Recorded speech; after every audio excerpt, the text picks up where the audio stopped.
goes back to me for me, Dad. It's just are you doing everything you can to win and get the best players on campus?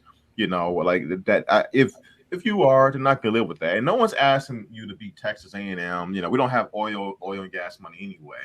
We're not down there in Texas. But I'm just saying, and I agree with Ferris on this. I do believe that Michigan is a total experience. No one is saying it's not, but you just can't bury your hand in the sand and just be like, oh well, or tilt your nose up like you're above certain things. No, you need to make sure that you are covering all bases as a head coach and as a program, that you are, doing things within reason.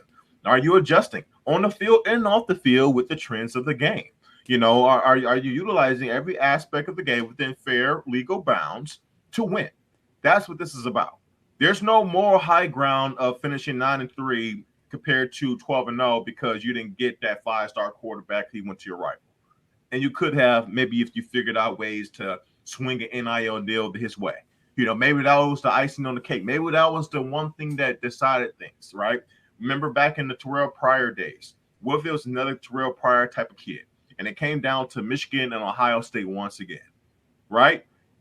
Both of us are battling for him, are trying to get him. And literally, we're his last two hats. 50-50 shot. And he picks Ohio State because they gave him a better deal. I can't live with that. So those are the type of things that I'm going to continue to push, and Michigan fans should continue to push, because you don't want that sick feeling in your stomach the end of November when you see the Buckeyes once again dancing all over us. I can't deal with that. I want to bury them. No offense, Mark. I want to bury MSU, and I want to hang more banners. I like the way that this past fall felt. It's a very addicting feeling. I can't imagine how Ohio State fans feel doing it 20 years in a row, it felt like. I mean, Des knows what it feels like, for sure. There's ups and downs, but yes, it is a good feeling. It's a good feeling. I mean, Des, we used to talk about it, man. It's like, man, dude, I just want to be able like you. What's it like? I used to ask you this, didn't I? Like, what's it like, after Christmas, around New Year's, when you're looking forward to the college football playoff? What does that feel like? You're like, man, it's good. You're excited for the game. You want to make sure guys are doing the process, doing things to get ready. I would dream about what was it like, and I finally got to get that feeling, and I wanted it again. And you get in your mind all these weird things that you think you're doing to help the team win. Like that's part of the, being a fan and a fanatic is, oh yeah, I got to get my pregame, before the game, I got to make sure I get my workout in. I got to eat a good breakfast because, that's going to help the team play better. That's going to help the receivers catch the ball better. But that's just your routine that you get in, and people ask you, oh, how do you think the team's going to do? Heard practice is going well. Guys are locked in intense. I have no idea. I don't know. Twitter knows as much as I do, which is essentially nothing. Like that.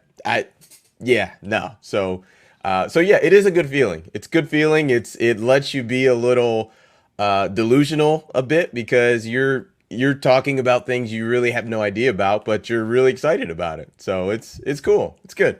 It's really good. Look, and another thing too that Michigan has, Notre Dame is a problem. If Marcus Freeman, one thing that Marcus, right? I think it's one thing Marcus Freeman has, he's had the reputation of being a fantastic defensive coordinator. He did a great job. Played at Ohio State.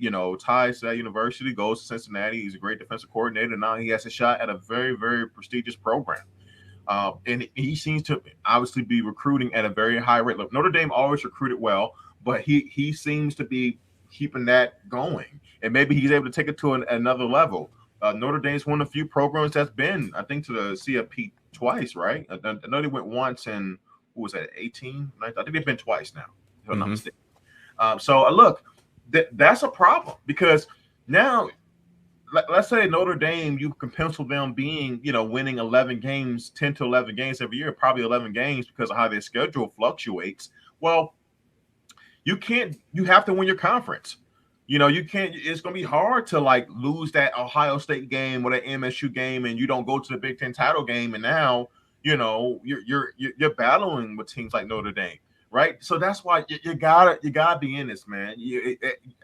Now more than ever, you have to do all you can do to win, because the wiggle room to get to the college football playoff is so small, and so that's why I'm going to continue to push. I'm not going to just accept, one great year. This is a new year, right? And so, we have to wipe the slate clean and make sure that we're continuing to push and go forward. I won't accept going 8-4, 9-3 this year. That's not acceptable. We have to continue to build. Continue to build.